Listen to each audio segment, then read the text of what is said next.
Hotcha, Patrick Fillion, Dizdoods, three Canadian artists who are well known for making gay art and are well respected in their communities. But did you know that a video game was released earlier this year set in one of their universes and was a collaboration between the three? I made a poll asking if any of my viewers played Drake's Dungeon, and of the two people that voted, they both said no.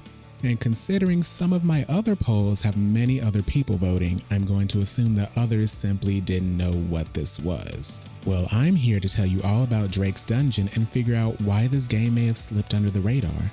But before that, let me introduce myself. My name is Pajamakin, and if you want more borrow news, game reviews, and gameplay, be sure to subscribe to the channel. Drake's Dungeon is a roguelike shooter starring Drake, the main character of Hotcha's comic book universe. The game was funded on Kickstarter and raised over 21,000 Canadian dollars, by far surpassing its goal of 15,000 Canadian dollars. This was not Hotcha's first time trying to fund a game on Kickstarter. The first attempt was Beefy Blasters, which unfortunately failed to meet the goal back in 2020. The demo is still available to play on itch.io. So I am glad to see Hotcha not only successfully fund a game, but also release it. That's so great. The plot follows Drake, who has stumbled into a dungeon called Labyrinth, owned by an imp named Luro. This dungeon is a partially sentient mix of a tavern and a brothel. There is some evil force that has taken refuge in the dungeon and is running amok, and Lugo needs Drake's help to stop it, while also causing a bit of mischief along the way. The story takes place after the events of the comic Drake's Power Play, but you don't need to have read that in order to follow it. To get the story out of the way, it's a slow burn, but it's good. And it is complemented so well with the phenomenal talent of the voice actors, especially Luro, who just eats up every scene. A harem? The little imp choked on his words and stopped dead in his tracks. His blue complexion turned to a pale green. He genuinely looked as if he was about to puke. Nothing's more tacky than a harem. My dear, sweet, demonic hunk of a hunk.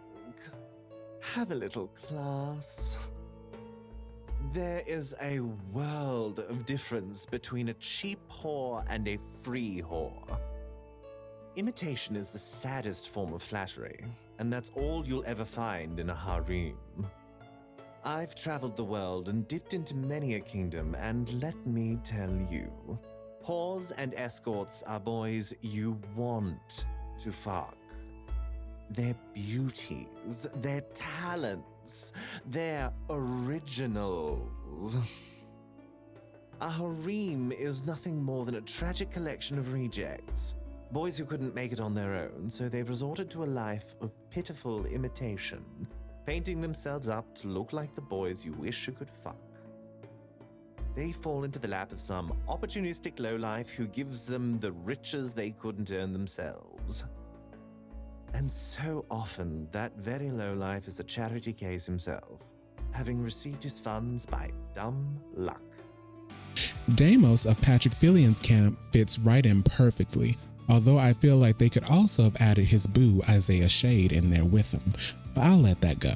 And while I must admit that I am not very familiar with Dizdoods, his character Derek fit right in as well. There is artwork scattered all throughout the game from all three artists, all beautifully rendered, and I have to bring attention to Patrick's colorist, Hernan Cabrera. I hope I'm pronouncing that right. He helps Patrick with his colors and always does a fantastic job.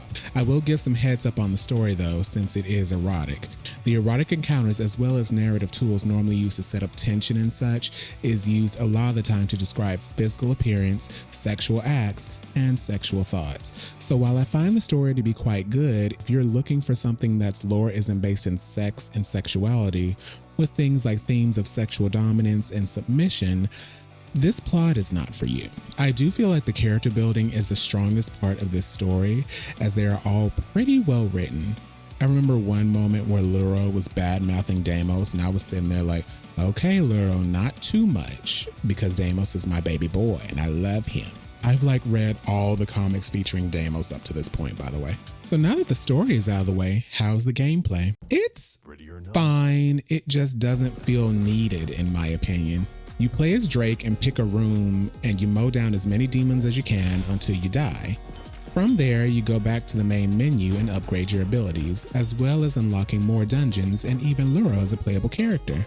You unlock all these things from coins you gather when you play levels, and spending coins is what unlocks more chapters in the story. This makes for a very disconnected gameplay campaign, since all you really have to do is spend money to unlock more of the story, and it doesn't matter what you spend your money on. You can also just play the first level over and over again, and that's it. It's also disappointing that there are only 2 playable characters when we are greeted with such a nice cast throughout the story. But in all, it was addicting, so it didn't feel like a chore or anything. So we have a good story, amazing art and voice acting, and a decent gameplay loop. So why is this game flying under the radar? Well, for one, lack of advertising. I wasn't aware that this game was releasing until I got an email the day it released on Steam, and that was only because I had it on my wish list. Outside of me following Hotcha, I would have had no idea that this game even existed. Also, there's an issue with, let's say, bringing these brands to the public. You see, card and billing companies have been cracking down on support for NSFW art, making it hard for artists who produce this content to have a home to sell their art. Class Comics, owned by Fillion, was hit particularly hard since his online comic shop has been shut down and he's hard at work finding a new home where everyone can purchase his comics, Patreon being one of them. Drake's Dungeon even had a visual novel only version that was taken down because Gumroad has removed all NSFW content from their website. So if someone does gain interest in these franchises, it wouldn't be all that easy for them to track where to start with Deimos or Drake. But I'm going to link all their Twitter and Patreon accounts below where you can find everything you need.